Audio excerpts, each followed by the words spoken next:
You remember I arrived in this town on a business venture. It was a proxy row for control of what was then a little company in this town. The fight fell through. My associates were of the come lately variety. All my old friends in Wall Street were gone. So they also went. I was left in the Mayflower Hotel with $10 in my pocket. Prior to this, I'd worked very hard back home with drunks, Oxford group people. Had a mission. We worked there. Worked at Towns Hospital where my doctor was. Absolutely no result.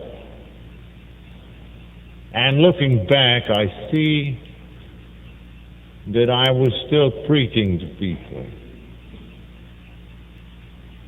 But all of a sudden, in the lobby of the hotel down there, I had my first temptation to drink since sobering up.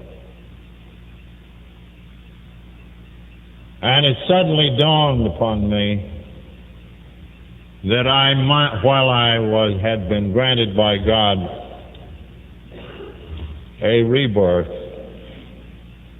it had been the effort to help others that had kept me sober. So I suddenly knew that if I were to stay sober, I needed to find another alcoholic in this town. So I looked down the church directory. There was a name, Walter Tunks, who turned out to be the Episcopal rector here. It was a little odd sounding, and whimsically I picked it out. Providentially, I think, too. And this good man directed me to another, a member of the Oxford groups here at the time, and he in turn gave me a list of about 10 names. And I began to call them up. Well, it was a weekend. I couldn't make any immediate dates for that day. Somebody I had to see right then. At the end of the list was the name Henrietta Seiberling. And I thought, well, gracious, I met the old gentleman one time, and I can't possibly go out to this lady's home telling her I'm looking for a drunk to work on. This will never do. I walked up and down that lobby again, and a voice came saying, you had better make that call. I went upstairs and made the call, and here was Henrietta's delightful southern voice on the wire. And she said, I'm no drinker, but I think I understand. Won't you come straight out here? How much we owe our friends. And to a stranger, she said this. So out I went. Said she, I think I know just the man. It's Dr. Bob. He and his wife Ann are in a terrible situation. He's desperately tried to get over his drinking. I'll call them up. She did. Ann's voice came on the wire. Said, Ann, it's the day before Mother's Day, you know, Henrietta. And Dr. Bob has just come home. He has brought with him a potted plant. It's on the table, but he's on the floor, and I'm afraid he can't get up, so we won't be there today. So nothing daunted, Henrietta said, well, so what about tomorrow? Now, she said, Bill, you come out here to dinner, and let's see. So on tomorrow, at 5 in the afternoon, Dr. Bob and Ann stood in the door. And he did not look in the least like a founder. He was shaking like hell. And he said, eyeing me. He said, "You know, I can only stay a few minutes. I have an appointment." So by way of identification, I said, "Well, I know, Bob. No question, you're very thirsty, am I right?"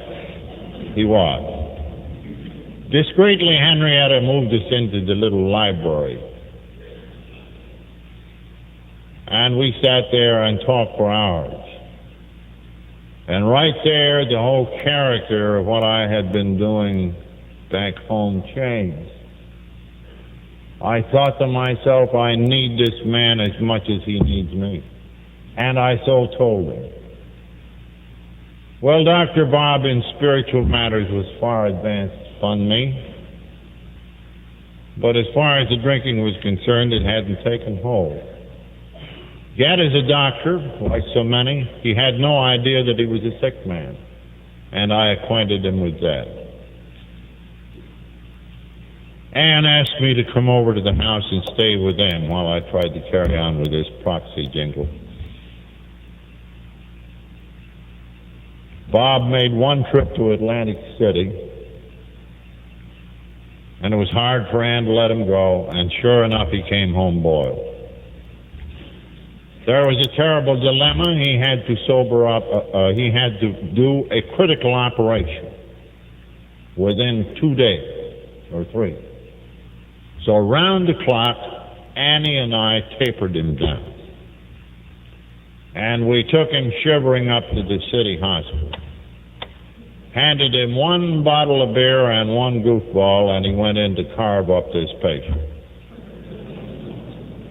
Well, you can imagine how we felt as we sat outside in the car.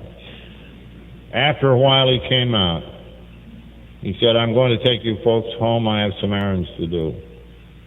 Hours later, after a lot of worry on our part, he turned up. He had already started to make restitution to those he had harmed. And he never took a drink from that day on. And then he said, "But working on other people is a big thing, isn't it? I'll call up the city hospital. Maybe they got some cases." He'd been on the staff, but I believe he'd been kicked off. He called up a nurse he knew. He said, "There's a gent here from New York that has been helping me, and we'd like some drunks to work on." And the nurse said with some asperity, "Well, Dr. Bob, I hope you bought this idea yourself."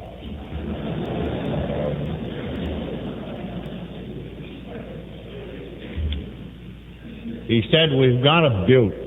She did. Just came in here. He's in DTs. He's strapped down.